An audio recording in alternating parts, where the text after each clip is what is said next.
How I Learned to Stop Worrying is a reference to the classic Stanley Kubrick movie Dr. Strangelove, How I Learned to Stop Worrying and Love the Bomb. Whether you love this card in Twilight Struggle, though, depends on the situation on the board. We'll take a look now here on Legendary Tactics. How I Learned to Stop Worrying is a disruptor.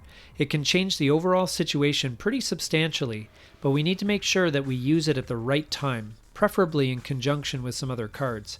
Let's examine it closely. First of all, the event.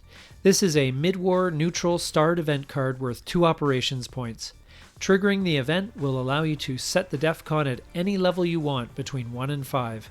Also, you get 5 military operations automatically for the purpose of required military operations.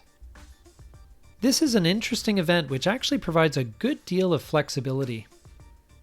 First of all, you can use it when your opponent finds themselves trapped in the bear trap or quagmire. If you trap them in the last action round of the previous turn, How I Learned to Stop Worrying can be a great headline, as it gives you the opportunity to improve DEFCON to whatever level you need, and do a battleground coup in an area that would otherwise be unavailable. It can also save you from losing the game to DEFCON suicide cards like CIA Created and Lone Gunman. By improving DEFCON to a safe level, you can play one of those cards with impunity and get it out of the game. It can also be used in combination with an opponent's headline that drops DEFCON, so you can get away with a sneaky win. For example, if the US headlines How I Learned to Stop Worrying, and if the Soviets choose to play Olympic Games as their headline, the US player can use their event to drop DEFCON to 2, and then boycott the Olympic Games for the win. How I Learned to Stop Worrying is nicer than most cards like it, because you have the flexibility to do whatever you want with the DEFCON level, and you can never be tricked or trapped like other cards that typically worsen DEFCON and can potentially cost you the game. The US will likely use this card to worsen DEFCON to 2 so they can protect their holdings, while the Soviets are likely to use this to improve DEFCON to 4 or 5 and open up the map for coups and realignments. But the player that gets this card in hand can really utilize the card in whatever way makes the most sense. The Soviets might also find this useful against a US event card like Nuclear Subs.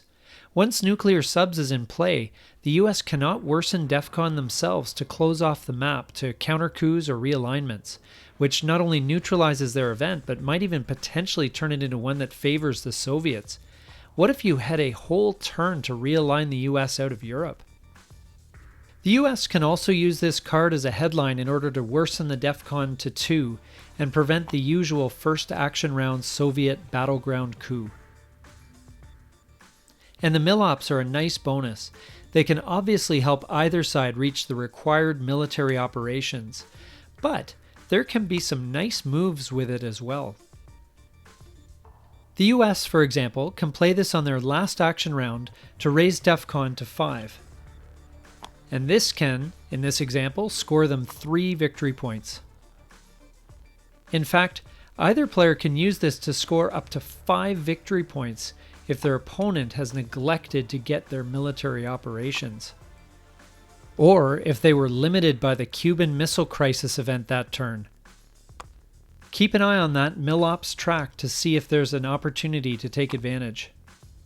If you're looking for ops, 2 operations points is okay, but a bit of creative thinking should give you a lot more value out of the card than that. So for either player, this event offers a lot of flexibility and benefits, even at the low cost of 2 operations points. Look for where and when this event can best help you and use it well.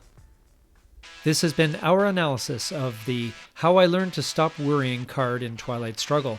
If you got some value out of this video, please take a moment to like, subscribe, and comment down below, as it helps out our channel. Thank you so much for watching, and we look forward to seeing you here again on Legendary Tactics.